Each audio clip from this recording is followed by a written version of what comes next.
John, this whole homeowner versus rental is definitely a big topic, and it's something we get challenged with a lot of times, or comes up a lot of times as a challenge people are dealing with. Home ownership should ultimately be available to anybody as far as I'm concerned.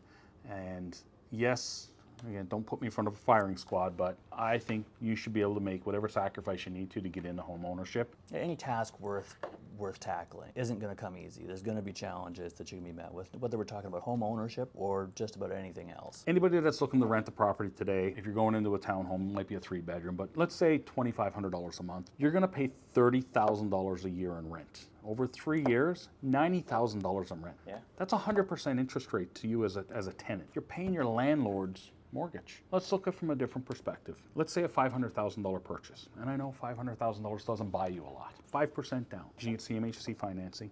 5% down is $25,000.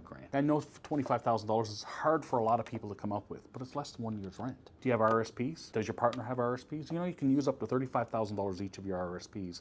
You have 15 years to pay it back with no interest and no payments for 15 years. Beg, borrow, or steal. Do whatever the hell you got to do to come up with the $25,000 to get into the market. You're going to have a mortgage now of $475,000. I know it sounds like a big number, but $475,000 mortgage is going to cost you about $2,750 a month in rent. So about 10% more than what that rental payment's going to cost you. Property tax on that home's probably going to run you somewhere around $250 a month, so there's another $3,000 a year. You're at about $3,000 a month. Over the 3 years that you rent it and paid out $90,000, you've paid your mortgage down to $444,000. So you've paid off $31,000 of your mortgage. So yeah, you still paid $60,000 in interest compared to the $90,000 you would have paid to the landlord, but you're $31,000 ahead in your own money. So after just the same period of time that you would have rented for $90,000, you now have $135,000 in equity. If we take a modest 5% growth increase over that 3-year period, your $500,000 home you bought now is worth almost $580,000. So after just the same period of time that you would have rented for $90,000, you now have $135,000 in equity.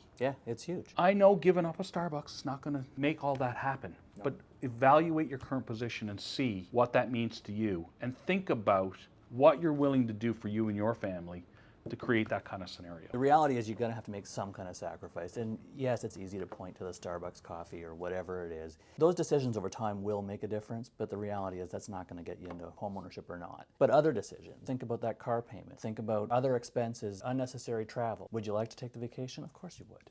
I would too. When you're trying to get into that market, you're going to have to make some sacrifices. And some of those things, especially the bigger ticket stuff, is going to help you get that down payment a little bit quicker if you don't have other avenues to secure it. You know, you used a good example though. Fast forward 3 years, what does that picture look like from an equity position? Well, fast forward 10 years. Now, that property that was $500,000 might very well be worth around $800,000 if we assume 5% appreciation. The mortgage will have been paid down even further, probably to about $350K. So now from where you were, $500 as a purchase price, you've paid off about $150, and the property's worth probably a good $300,000 more for a total equity position after 10 years of close to $500,000. If you're paying $2,500 a month in rent, which again is low, what have you sacrificed? You got to pay rent. Paying it anyway.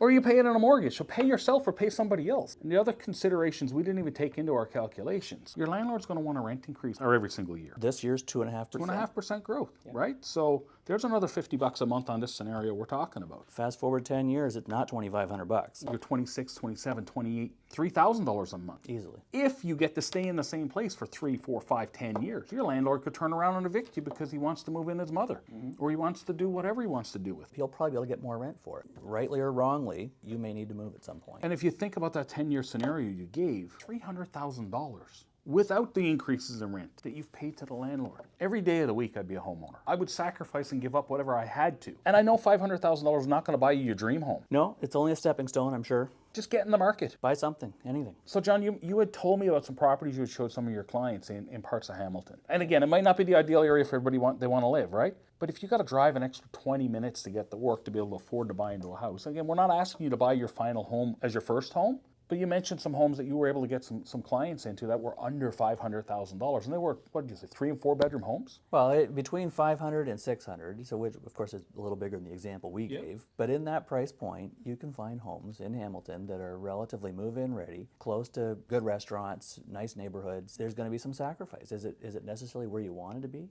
but for short term, 3, 5, 6. And 10 think about years, that whatever it equity is. growth. Think about 5, 10 years down the road. You've got a couple of kids property now, you've gotten married, your career has improved to the move to the place that you want to get. That's how I did it when I got into the home ownership market. Everybody you know, everybody I know, including myself, yourself, that's how we do it. You get in with something and you move up from there when it makes sense and when you're able. But it's a lot easier when you've got equity in your current property to get into that next property. So I know we're going to have a bunch of people sitting out there watching this video saying that you and I are completely disconnected with the world. We don't know what's going on out there. And yeah, you know what? In today's world, we might be a little bit unplugged because we've been in the home ownership market, both of us, for a long time. Yeah. But I went through these struggles when I got into the market. Like, I had a wife that kicked my butt all over the place to make sure we did the right things to get into the market that I wouldn't have been able to do without her. We had 2 incomes and things like that. So, but we dealt with the same challenges. And man, I didn't make nearly the money when I was 25 years old of what I see, people are making today. Wages have come up. Maybe not as fast as homes have come up, but again, things have changed. At any point in time, everybody always says the same thing. Prices are so high, houses are so expensive. Whether it was this year, last year, 5 years ago, 10 years ago, 20 years ago, it was always high relative to whatever else was happening at the time. And anybody that bought in at those points in time had struggles as well, just as people do today. They had to make sacrifices, and people will continue to have to do that to get in. It's a challenge, no matter how you slice it.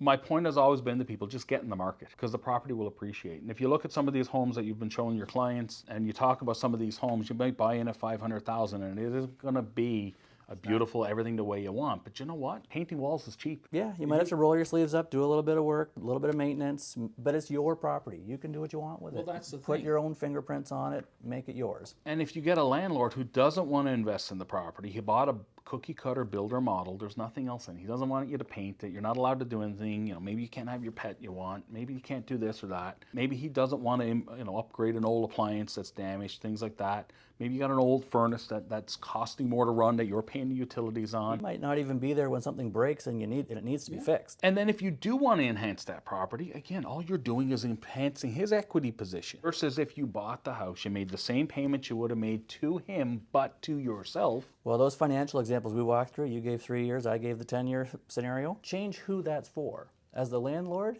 he's got all that equity. But he doesn't have the payment because you're making it for him. A lot of people get overwhelmed with is, how do I come up with the down payment? Well, if you're buying anything under $1 million, you qualify for CMHC financing, which means you only need 5% down. 25 grand on 500, 30 grand on 600. It's a lot of money, but if you make some sacrifice, get a little creative, you're probably going to be able to come up with that money. You had to come up with it for rent. Well, what if I lose my job? How do I pay my mortgage? Well, I have the same question to you. What if you lose your job? How do you pay your rent? The banks will help you stay in your mortgage because they don't want to own your home. No, they don't want to repossess if they don't have to. What happens when you don't pay your rent? But ultimately, you're moving. I can't find a scenario where I look at renting as being a better option over buying. And I understand the struggle of coming up with that down payment. Even if you don't have RRSPs, if you're thinking of doing this, dump every dollar you can into your RRSPs because it'll give you the tax savings. You take $10,000 this year and dump it into your RRSP. And next year you want to buy your home. You'll get up to 40% of that $10,000 depending on your tax bracket. You'll get money back based on putting that money in your RRSP.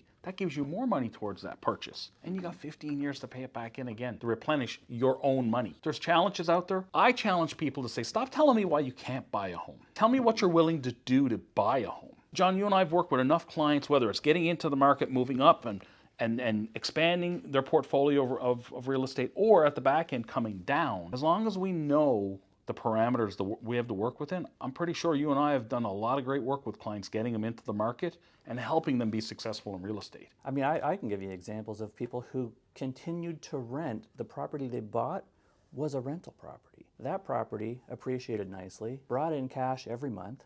After just 3 years, it was refinanced to pull out a down payment to buy her so-called forever home. She's now in there with her kids. Tons of examples like that. The reality is most people will get their goal achieved if they make the effort. So what do you think the number one challenge is that these people are facing that are sitting out there saying, I'd love to own a home, but? It seems like everybody's against you. The bank's against you with high interest rates. Your landlord's against you with high rent and you're not able to save. Cost of living, whether it's groceries, your car payment, whatever it is, everything's expensive. And maybe you feel like you're not earning enough at work. You're always gonna have those problems. Nothing gets cheaper. With inflation, everything always costs more down the line. What people need to do is just find ways to save within the budget that they've got, adjust that budget over time if necessary. If you get a raise, direct a certain portion of that into savings right off the bat. That's what I always did. Every time I had a raise years ago, 50% of it went to whatever I was using as a tool for savings, RSPs, TFSAs. Those payments were increased by 50%. Put me in a better spot to be able to eventually buy a property and then rental properties as well. I believe the biggest challenge is people look at those challenges and they're overwhelmed by the fact that they don't know where to start. And they don't do anything. And again, I don't want to chastise anybody for that. I know it's difficult, but what I will say is if you are in that position and you would like to get into the market, your credit's not bad, you got a decent job, you've been working for a couple of years, reach out and talk to one of us, reach out and talk to a financial advisor, reach out and talk to somebody and say, listen, can you help me get in the market? Can you help me with a plan? Because it starts with a plan. And that could be anything. You could have the assets already you need for a down payment if you've got an RRSP. There are government programs out there that can help you. I don't always think they're the best. I mean, the government's got this 5% they'll put in towards your down payment. Any step forward is a positive Anything. step forward. Absolutely. You know, even if you got to give up that 5% to the government to have their money to help you buy into the home, it's still better than giving up 100% to a landlord. Rent has its place for those paying it and those collecting it.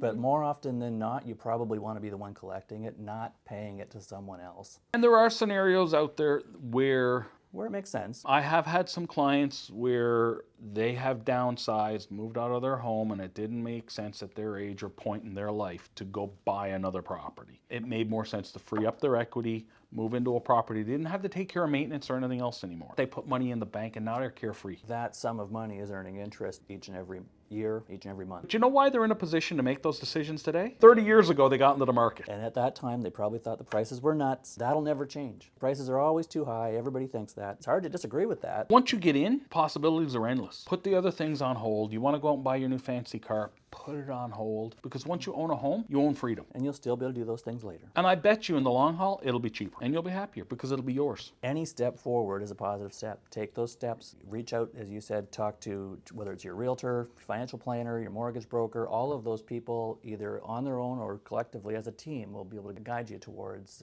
financial success. So back to our initial question, tenant or homeowner, man, I'm homeowner every time. Homeowner, buy if you can.